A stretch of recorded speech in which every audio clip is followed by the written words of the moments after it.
Hello students, again welcome to my YouTube channel. Today we will start chemical kinetics part 1. Now what is chemical kinetics? The branch of physical chemistry which deals with the study of the rates of the reactions, the factor which govern these rates and its mechanism by which this reaction process is called chemical kinetics. Kinetics means the rates of that reaction और उसका mechanism. Now what is rate of reaction? The rate of reaction may be defined as the speed with which the reaction takes place. ठीक है, या फिर another definition क्या है इसकी? Change in the concentration of any one of the reactants or products per unit time, that is known as rate of that reaction. For example, हमने reaction consider की है, PCl5 डिकम्पोज हो जाएगा PCl3 plus Cl2 में. इस reaction की rate of reaction क्या होगी? डेफिनेशन में क्या था? The change in the concentration of any one of the reactants और प्रोडक्ट्स. तो पहले रेट ऑफ रिएक्शन इसकी दो तरह से लिखी जा सकती है. Rate of reaction is equal to decrease in the concentration of PCl5. Obvious reactant किस में कन्वर्ट हो रहा है? प्रोडक्ट में. तो कंसनट्रेशन रिएक्टेंट की डिक्रीज होती जाएगी with passage of time, and obvious concentration of product will be increased with the passage of time. Now rate of reaction in the terms of product is equal to the increase in concentration of PCl3 या फिर Cl2 divided by time taken. This is rate of reaction, reactant के terms में भी और product के terms में भी. Now what is units of this rate of reaction? Rate of reaction क्या formula हो गया इसमें? हमने देखा इसमें कंसंट्रेशन डिवाइडेड बाय टाइम. तो कंसंट्रेशन की यूनिट क्या होती है? Moles per litre, and time की सेकंड और मिनट. तो unit of rate of reaction क्या हो जाएगी? मोल पर लीटर पर सेकंड या फिर मोल पर लीटर पर minute. This is the unit of rate of reaction. Hence rate of reaction at any time is defined as the change in the concentration of any one of the reactants or product per unit time. It is equal to dx by dt. X is concentration of reactant or product. Consider a reaction A plus B to form P plus Q. A and B क्या है यहाँ पर? reactant, and P और Q क्या है यहाँ पर? product. और ये A और B हमारे reactant. Now rate of reaction means dx by dt is equal to the minus dA by dt. Concentration को हम कैसे लिखेंगे? स्क्वायर ब्रैकेट के अंदर. It means this is the concentration of reactant A. Minus sign किस लिए है इसमें? क्योंकि जो रिएक्टेंट है उसकी कंसनट्रेशन डिक्रीज हो रही है. ठीक है, which is indicated by negative sign. Same dx by dt is equal to minus dB by dt. Concentration of B reactant जो कि डिक्रीज हो रही है तो माइनस साइन लगा दिया. ऐसे ही प्रोडक्ट की टर्म में क्या होगा? concentration of product will be increased, so rate of reaction is equal to plus dP by dt या फिर plus dQ by dt. This is the rate of reaction. Now consider another reaction. इसमें हमारे क्या है यहाँ पर? इस reaction में जो स्टोकियोमेट्रिक फैक्टर थे रिएक्टेंट और प्रोडक्ट के वो 1 ही थे, और यहाँ पर कितने लिए हैं? यहाँ A रिएक्टेंट A फैक्टर है, B लिया है हमने, P जो प्रोडक्ट फॉर्म हुआ है उसके मोल्स P हैं, Q के Q हैं. नाउ रेट ऑफ रिएक्शन इस रिएक्शन की क्या होगी? Means dx by dt is equal to minus 1 by A. इसमें क्या चेंज आ जाएगा?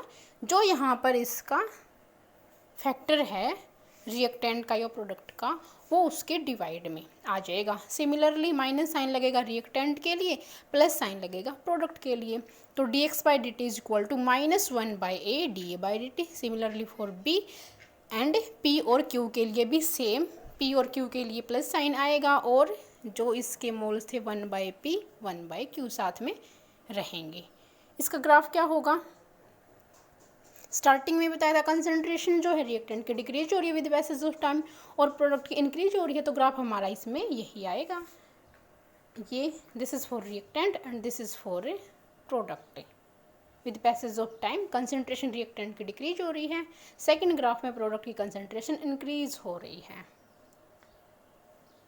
Now what are the factors influencing the rate of reactions? Rate of reaction हमने स्टडी कर ली क्या होती है. इसको कौन कौन से फैक्टर अफेक्ट करते हैं? These are the main factors which affect the rate of reactions. कौन कौन से हैं? Nature of product reactant, concentration reactant की, टेम्परेचर सिस्टम का, कैटालिस्ट सॉल्वेंट का नेचर, प्रेशर सिस्टम का and presence of light. These are the factors which affect the rate of reaction. तो पहले फर्स्ट स्टडी करते हैं। First one is nature of reactants. Reactant का nature rate of reaction को कैसे affect करता है। इसके लिए एग्जांपल लिया हमने, एक रिएक्शन कंसीडर कर ली। This is the reaction. इसमें क्या हो रहा है? Oxidation of ferrous ion and oxalate ion using acidified KMnO4 solution. पहली रिएक्शन में क्या हो रहा है? Ferrous ion means Fe2 positive, Fe2 positive. इसका ऑक्सीडेशन हो रहा है, कौन कर रहा है? KMnO4। यहाँ पर लिखा हुआ MnO4 नेगेटिव।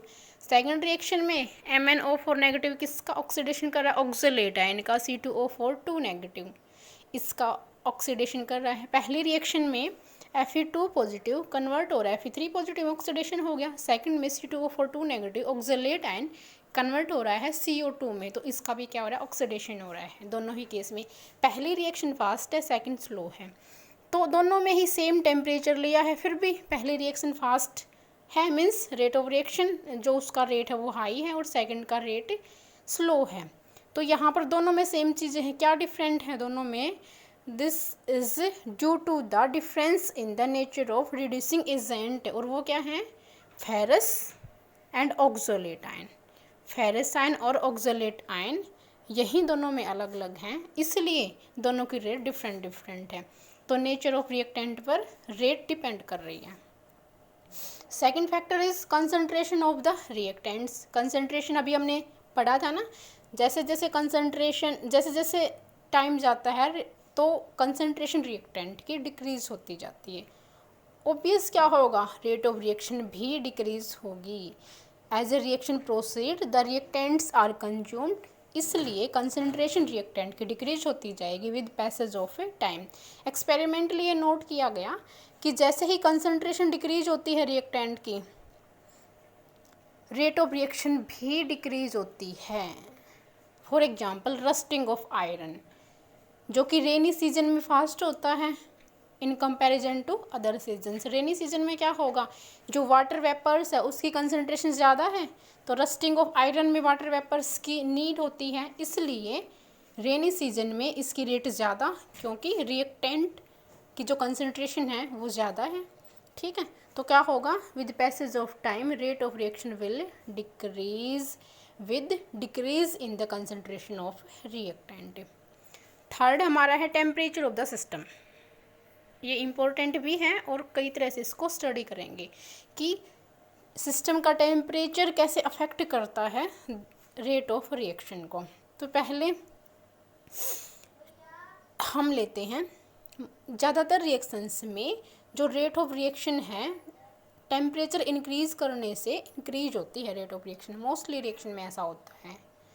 तो एक जनरल रूल निकाला कि अगर टेम्परेचर 10 डिग्री राइज़ करते हैं, टेम्परेचर 10 डिग्री राइज़ करते हैं किसी भी रिएक्शन के लिए, तो जो रेट है वो पहले के कंपैरिजन में डबल या ट्रिपल हो जाती है।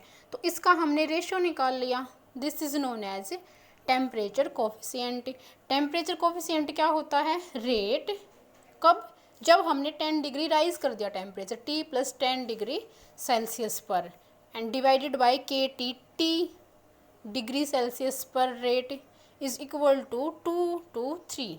या तो रेट डबल हो जाएगी और समटाइम्स ये ट्रिपल भी हो जाती है। This is known as temperature coefficient. Means 10 degree rise करने से रेट कितनी होगी? डबल और triple.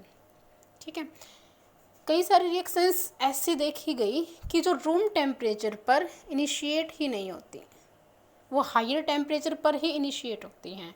For example reaction between hydrogen and oxygen to form water, this is takes place only when electric spark is passed. ठीक है, room होगी ही नहीं, थोड़ा सा टेम्परेचर हाई करेंगे तो भी नहीं होगी। कब होगी ये reaction?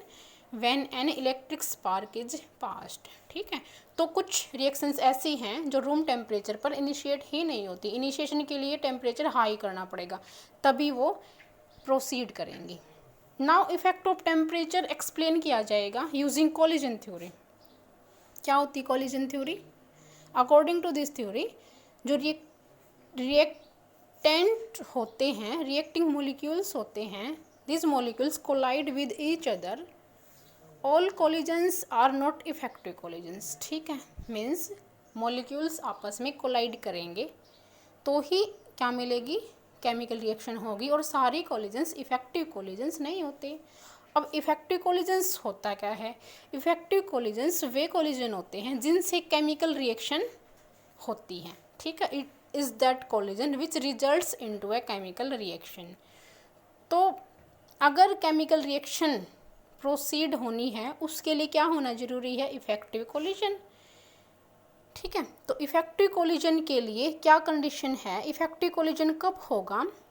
In order that a collision में be effective, the colliding molecules must possess a certain minimum amount of energy that is known as threshold energy। Effective collision के लिए जो रिएक्टिंग मॉलिक्यूल्स हैं, जो कोलाइडिंग मॉलिक्यूल्स हैं, उनके पास एक minimum value energy वो ज़रूरी है, और उस वैल्यू को बोलेंगे थ्रेशोल्ड एनर्जी। अगर मॉलिक्यूल के पास इतनी अमाउंट ऑफ एनर्जी है विच इज़ इक्वल टू और greater than threshold energy, then effective collision माना जाएगा। और अगर इफेक्टिव कोलिजन है, it results into a chemical reaction. तो ये है कोलिजन थ्योरी के बेस पर।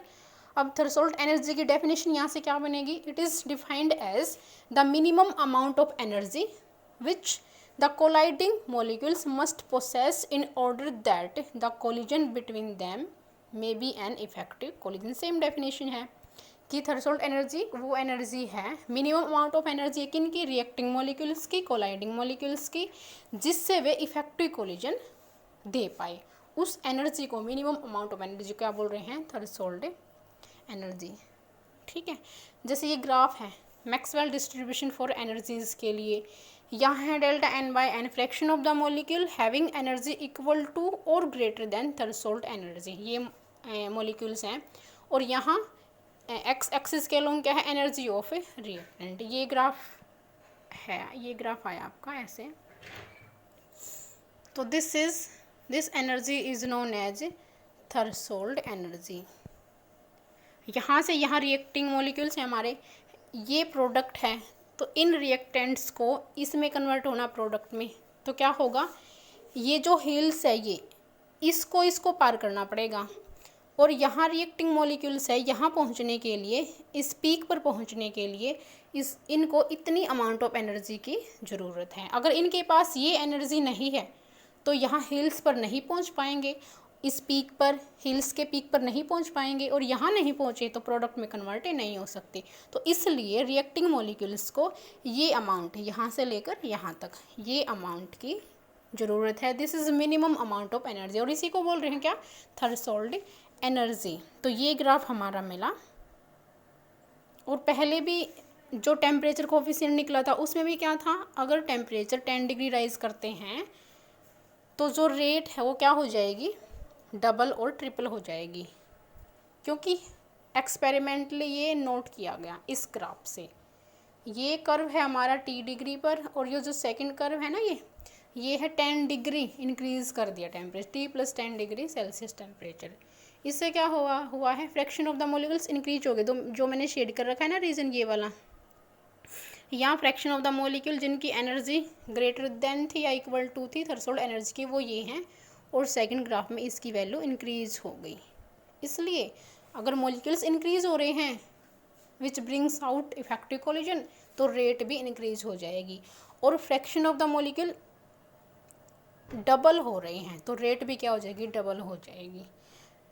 अगेन एक और रिएक्शन है कोलिजन थ्योरी के बेस पर ही, जिसमें रेट ऑफ रिएक्शन क्या आया है? Rate of reaction is equal to z into E to the power minus E by R T. T temperature है और रेट ऑफ रिएक्शन, ये मैथमेटिकली डायरेक्टली यहाँ से कंक्लूजन निकल रहा है कि temperature of rate of reaction आपस में यहाँ पर इफ़ेक्ट कर रही है, टेम्परेचर रेट ऑफ रिएक्शन को अफेक्ट कर रहा है इस डेरिवेशन की हेल्प से। यहाँ पर हम वही ग्राफ है ये, इस साइड एनर्जी है, यहाँ प्रोग्रेस ऑफ रिएक्शन है, यहाँ ये होगी एनर्जी, यहाँ पर रिएक्शन प्रोसीड कर रही है। तो ये है रिएक्टेंट की एनर्जी, ये है प्रोडक्ट की एनर्जी, ये एनर्जी बैरियर है। तो इन रिएक्टेंट्स को यहाँ जाना है, अगर ये यहाँ पहुँच गए तो प्रोडक्ट में कन्वर्ट हो जाएंगे, ठीक है। अब इन रिएक्टेंट्स को यहाँ पहुँचने के लिए ये अमाउंट एनर्जी चाहिए, यहाँ से लेकर यहाँ तक, मीन्स ई एनर्जी चाहिए। This is known as activation energy. Reactants को एक्स्ट्रा कितनी एनर्जी चाहिए केमिकल रिएक्शन को प्रोसीड करने के लिए, इनिशिएट करने के लिए, this is known as activation energy. Extra amount of energy है which the molecules of reactant have to absorb so that their energy becomes equal to the threshold energy. ये threshold energy है ना, यहाँ तक ये थ्रेशोल्ड एनर्जी है, ये वाली ये रिएक्टेंट की एनर्जी है। तो इनको अगर ये अमाउंट मिल जाएगी तो थ्रेशोल्ड एनर्जी के इक्वल हो जाएगी रिएक्टेंट की एनर्जी। रिएक्टेंट की यहाँ से लेकर यहाँ तक इतनी एनर्जी थी, अगर ये वाली मिल गई तो थ्रेशोल्ड के बराबर हो जाएगी, ठीक है। उसको एक्स्ट्रा अमाउंट को बोलते हैं एक्टिवेशन एनर्जी। रूम टेम्परेचर पर there are no molecules possessing energy greater than threshold energy, hence there is no reaction. जैसे ही टेम्परेचर इंक्रीज़ करते हैं मॉलिक्यूल्स क्या करेंगे, एनर्जी एब्जॉर्ब करेंगे, हीट एनर्जी एब्जॉर्ब करेंगे, और उस एनर्जी को एब्जॉर्ब करके रिएक्टेंट की जो एनर्जी है वो थ्रेशोल्ड एनर्जी के इक्वल और ग्रेटर देन हो जाएगी और रिएक्शन स्टार्ट हो जाएगी। इनके बीच की जो एनर्जी है that is known as activation energy E. तो एक्टिवेशन एनर्जी किसके बराबर आ गई आपकी, threshold energy minus energy of reacting molecule से, और इसको बोलते हैं एनर्जी बैरियर। एनर्जी बैरियर क्यों है, क्योंकि इतनी मिनिमम अमाउंट तो चाहिए ही चाहिए मॉलिक्यूल्स को एनर्जी अगर रिएक्शन इनिशिएट करनी है तो, otherwise there is no reaction, अगर ये जो एनर्जी है उनके पास नहीं होगी। तो इसलिए इसको बोल रहे हैं एनर्जी बैरियर। एंड इस एनर्जी पर जो मॉलिक्यूल्स होगा that is known as activated complex. Next factor is presence of catalyst. हम सभी जानते हैं कैटालिस्ट क्या होता है, जो रेट ऑफ रिएक्शन को इंक्रीज करता है without its self undergoing any chemical change, ठीक है। तो क्या करेगा, रेट ऑफ रिएक्शन को इंक्रीज कर देगा। तो जैसे डिकम्पोजिशन ऑफ KClO3, अगर इसमें MnO2 डाल देते हैं स्मॉल क्वांटिटी में तो रेट जो है इसकी इंक्रीज हो जाएगी। तो कैटालिस्ट क्या करता है, रेट को इंक्रीज करता है। तो यहाँ पर कैसे इंक्रीज करता है इसको यहाँ एक्सप्लेन किया गया है। ये है हमारी energy side progress of reaction, ठीक है। तो ये वाली जो पहला ये हमारा ग्राफ है ये अनकैटालाइज्ड है, जैसे ही कैटालिस्ट डाला तो जो थ्रेशोल्ड एनर्जी है उसकी अमाउंट डिक्रीज हो गई, ठीक है। तो ऑब्वियस ये थ्रेशोल्ड एनर्जी होगी यहाँ इस पर। तो रिएक्टेंट्स जो हैं उनको कम एनर्जी चाहिए, इसलिए अगर कैटालिस्ट डालते हैं तो एक्टिवेशन एनर्जी डिक्रीज़ हो जाती है। जैसे ही एक्टिवेशन एनर्जी डिक्रीज़ होती है तो obvious rate of reaction increase हो जाएगी, क्योंकि मिनिमम अमाउंट चाहिए रिएक्टिंग मॉलिक्यूल्स को एब्जॉर्ब करने के लिए, थ्रेशोल्ड एनर्जी के इक्वल बनाने के लिए minimum amount of energy absorb करनी पड़ेगी अगर कैटालिस्ट डालते हैं तो, ठीक है। तो ये ग्राफ बता रहा है आपका कि कैटालिस्ट डालने से क्या होगा, एक्टिवेशन एनर्जी कम हो रही है। एक्टिवेशन एनर्जी कम होने से क्या होगा, रेट ऑफ रिएक्शन इंक्रीज हो जाएगी। Now nature of the solvent, solvent का क्या इफेक्ट है on the rate of reaction. पहला डाई इलेक्ट्रिक कॉन्स्टेंट की टर्म में स्टडी करेंगे। तो ये हमारी डाई इलेक्ट्रिक कॉन्स्टेंट कब होगा, in case of ionic reactions taking place in solution. ln k is equal to a minus B by D. यहाँ पर जो a और b है ये कांस्टेंट है, and d is dielectric constant of solvent. हर एक सॉल्वेंट का अपना डाई इलेक्ट्रिक कांस्टेंट की कुछ वैल्यू होती है, तो वहाँ पर d है। तो इस ग्राफ से पता चल रहा है कि ln k varies inversely with the d dielectric constant of solvent at particular temperature। ठीक है, तो डाइलेक्ट्रिक कांस्टेंट पर जो k है, k means rate constant, rate constant पर ही डिपेंड करेगी rate of reaction. In terms of polarity of a solvent, इन पर कैसे डिपेंड करेगी? एक पोलर सोलवेंट जो होता है ना, रिएक्शन को एक्सेलरेट करेगा, मीन्स रेट ऑफ रिएक्शन को इंक्रीज करेगा अगर प्रोडक्ट वो पोलर है तो। ठीक है, मीन्स क्या है, ये रिएक्टेंट है, it will converts into product. जो हमारा सोलवेंट्स है वो क्या है, पोलर है, तो रेट ऑफ रिएक्शन एक्सेलरेट जब होगी जब जो ये प्रोडक्ट है ये भी पोलर होगा। ठीक है, अगर यहाँ पर रिएक्टेंट पोलर होता है तो क्या होगा, रेट ऑफ रिएक्शन को ये जो पोलर सोलवेंट है ये रिटार्ड करेगा। ठीक है, तो rate of reaction will increase if product is in polar nature, तो पोलर सोलवेंट क्या करेगा, एक्सेलरेट कर देगा रिएक्शन को, otherwise retard the process in which the product is non polar. Now in terms of interaction of reactant or activated complex with the solvent, solvent का interaction reactant के साथ भी हो सकता है। ये हमारा कर था, ये reactant, ये product, ये activated complex, तो solvent का interaction reactant के साथ भी हो सकता है, एक्टिवेटेड कॉम्प्लेक्स के साथ भी हो सकता है एंड प्रोडक्ट के साथ भी हो सकता है। जैसे ही इंटरेक्शन होगा उसी सब्सटेंस की पोटेंशियल एनर्जी डिक्रीज हो जाएगी। जैसे ये रिएक्टेंट है, अगर सॉल्वेंट रिएक्टेंट के साथ इंटरेक्शन करता है तो इसकी एनर्जी डिक्रीज हो जाएगी। तो फिर देखना है एक्टिवेशन एनर्जी इंक्रीज होगी क्या डिक्रीज होगी, या फिर ये एक्टिवेटेड कॉम्प्लेक्स है, इसके साथ अगर इंटरेक्शन होता है तो इसकी एनर्जी डिक्रीज हो जाएगी। फिर वही देखना है, एक्टिवेशन एनर्जी देखनी है हमें तो, एंड सेम दोनों के साथ भी इंटरेक्शन कर सकता है। तो ये हमारे ग्राफ है जिससे पता चलता है। पहला ग्राफ ए, इसमें क्या है, जो सॉल्वेंट है हमारा वो रिएक्टेंट के साथ इंटरेक्शन कर रहा है, मीन्स रिएक्टेंट सोलवेट हो रहा है। तो अगर रिएक्टेंट सोलवेट हो रहा है तो एक्टिवेट जो पोटेंशियल एनर्जी है रिएक्टेंट की वो डिक्रीज होगी। देखो यहाँ एनर्जी थी, यहाँ आ गई, इससे क्या होगा, एक्टिवेशन एनर्जी क्या होगी, इंक्रीज होगी।